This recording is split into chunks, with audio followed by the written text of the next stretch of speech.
By 2005, this was old news, as Sony released their PlayStation Portable with numerous key selling points. The biggest being, it's a PlayStation 2 to go.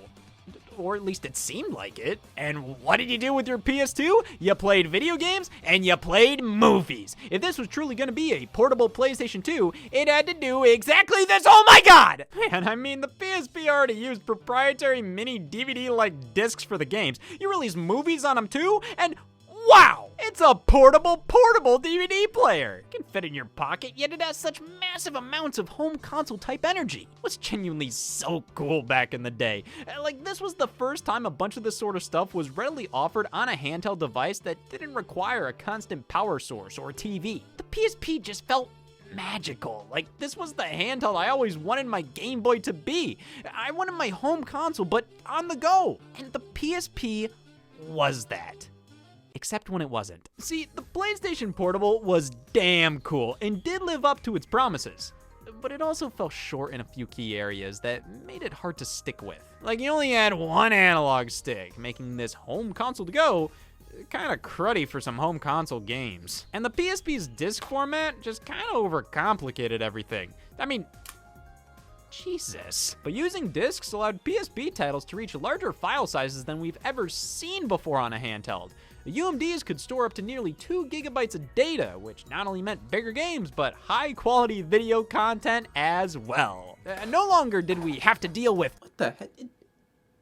Is that a shape? now, these look on par with what you'd get on standard DVDs, and compared to the lineup of just a handful of family-friendly shows and movies on GBA Video, now we have Oh my god. UMD Video for PSP.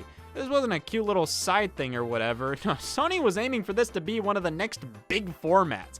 So much content released here. Some of the biggest movies, both old and new at the time, TV shows and music videos, and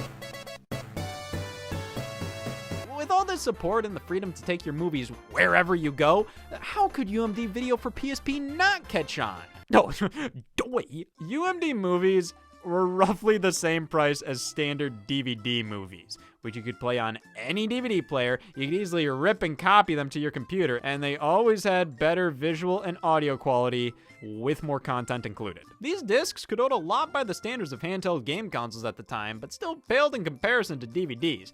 UMDs pretty much only ever just had the base film on them, nothing more. TV show releases were often cut down from the DVDs they were based on too. It isn't SpongeBob's complete first season, it's the first season, volume 1, with no bonus features. The price you paid for portability. Literally! UMD Video was fine for what it was, but it was always gonna be a supplemental video format at best. I bet Sony banked on UMD becoming the standard for portable devices everywhere. I mean, the name stands for Universal Media Disc. But man, the iPod models that were releasing at the time were starting to play video. They began offering digital movies and TV shows on iTunes. Modern smartphones were about to blow up onto the scene. The future of portable movies was obviously going digital. But if you just had to go physical with it, like, yeah, I can't fit this in my pockets, but I can damn well try. All these options just made more sense.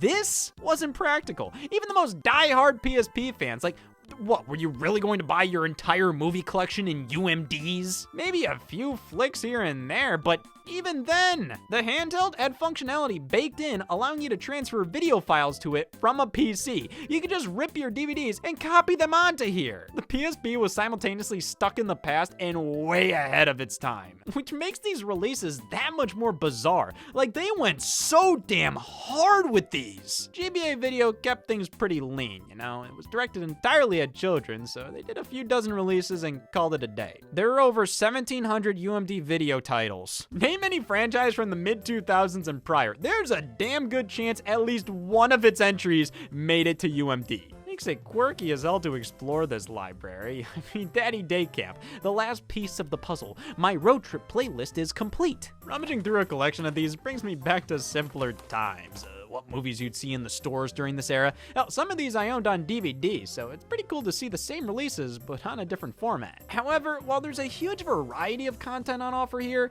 I'd say the most prevalent genre throughout the UMD library would be comedies aimed at 20-somethings. The PSP excelled in two areas, Tactics Ogre and Adam Sandler. The fact that the only appearance of some video game franchises on the PSP was in the form of their film adaptations, and how porn released on it, made for a varied library, that's for sure.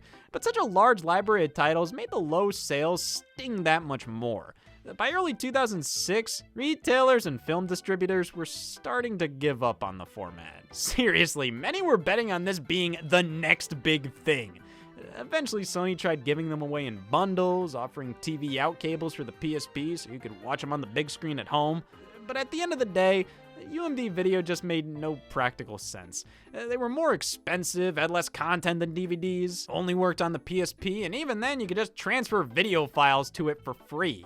But I will admit, these physical releases really helped sell the PSP as this miniaturized entertainment center to go. Like, oh wow, I can do anything portably. Anything.